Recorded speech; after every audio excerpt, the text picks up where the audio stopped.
లోకమును అసహించుకుంటే నీవు తృప్తి పడతావు, అపాయం లేకుండా ఉంటావు. అబ్రహం అరణ్యంలో ఉన్న అపాయం పనులు కాలేదు, కానీ లోతు దేవుని నుండి వేరే లోకాన్ని ప్రేమించినందువల్ల లోతు జీవితం ఏమైందో మీరు అర్థం చేసుకోండి.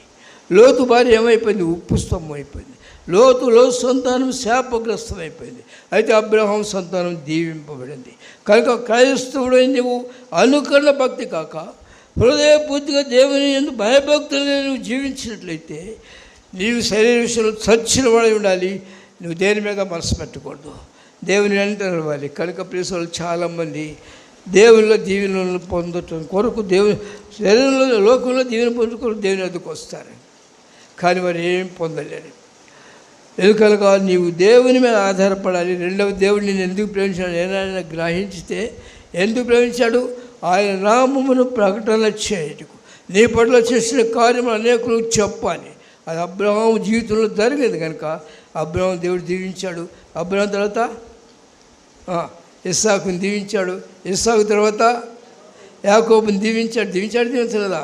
యాకోబుని దీవించాడు. యాకోబు తర్వాత ఏసాపుని దీవించాడు. ఏసాపు తర్వాత ఎఫ్రాయిముని దీవించాడు. పిల్లలు అలాగ వరుసను దీవించుకుంటూ వచ్చి దావీదు దగ్గరికి వచ్చారు. దావీదుని దీవించాడు, సొలొమోను దీవించాడు, రెహబాముని దీవించాడు. వరుసను దీవింపబడినాడు.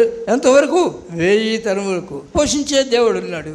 ఆయన మనల్ని ప్రేమించి వెదకని మనల్ని వెదుగుచూ వచ్చి ఆయన ఎక్కడ పిలిచి నేనున్నాను, నేను దీవిస్తాను, నువ్వు రా, నా మాట విను, నన్ను వెంబడించు, నా జీవం నీకు ఇస్తాను, నిన్ను నీ సోదరుని ఆశీర్వదిస్తాను సెలవిచ్చే దేవుడు.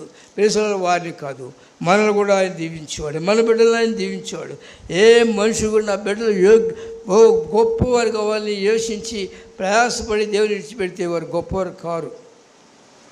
వారు నువ్వు ఎంత కష్టపడి అప్పులు చేసి సంపాదించి చదివించినా నీ కోరిక భక్తిహీన కోరిక. నువ్వు దేవుని మీద డిపెండ్ అయితే నీకేమో అవసరంలా, తీసుకెళ్ళి దేవుడు ఉన్నతమైన స్థితిలో పెడతాడు. కనుకే ప్రేసులుగా యోసేపు ఎంత దీవింపబడినాడు, అబ్రహాం ఎంత దీవింపబడినాడు.